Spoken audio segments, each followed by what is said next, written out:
We start the morning rush with the Hermit's Peak Calf Canyon fire this morning that is now the largest wildfire in recorded history in our state. At last report, that fire has grown to more than 298,000 acres and is just 26% contained. While yesterday's rain was a welcome relief, fire crews can expect more dry conditions in the days to come.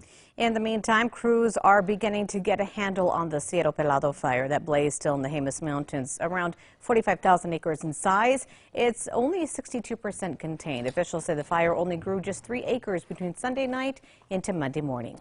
Very dry and gusty weather is making the firefight of the Black Fire difficult in the Gila National Forest.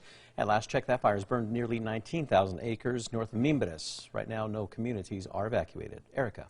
And here's a look at our school day forecast. Those temperatures in the upper 50s this morning, and we'll be seeing 80s by the afternoon. May need a little layer for now, but not later on.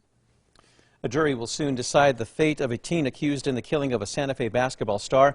Esteban Montoya is accused of shooting and killing J.B. White during a fight at a house party in Chupadero near Tesuque back in August of 2020. Closing arguments wrapped up yesterday. Jurors will continue deliberating today. Happening today, President Biden is visiting Buffalo, New York, 3 days after police say a white gunman went on a racially motivated shooting spree, killing 10 black people and injuring 3 others at a grocery store. The 18-year-old suspect pleaded not guilty to first-degree murder. Erica. And here's a look at the threat index. It is high today as we're going to see high fire danger across the east.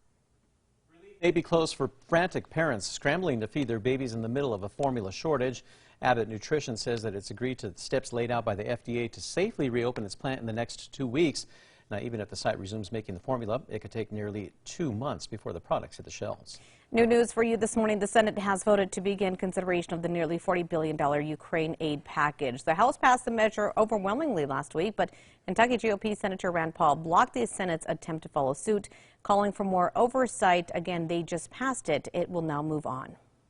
All right, let's get a look at the morning drive. We're seeing clear maps and trackers headed west on I-40 near Louisiana.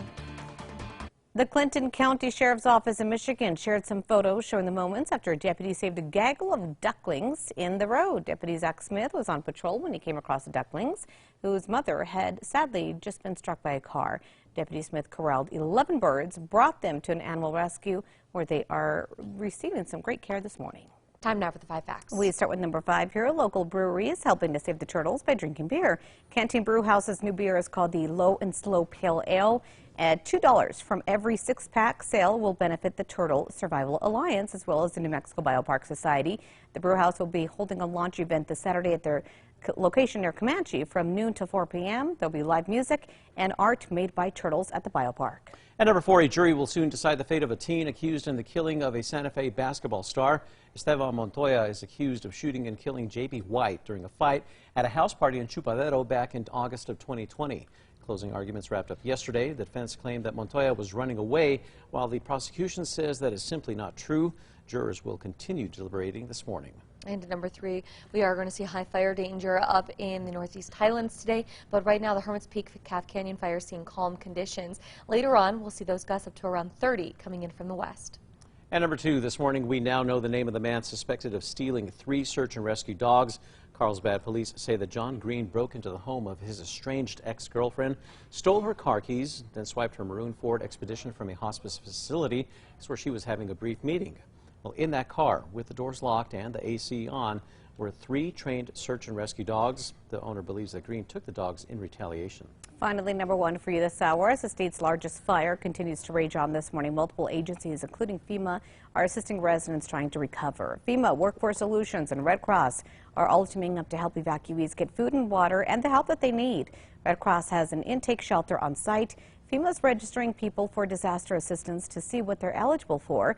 While some evacuees of the Calf Canyon Hermit's Peak fire have been able to go home off and on as the fire continues on. Most people have been out of their homes for nearly a month now. Unfortunately, some already know that their homes are lost, while others are still waiting to see what the fire left in its aftermath. If you need assistance, go to our website for more details on how you can apply. That's always on KRQE.com.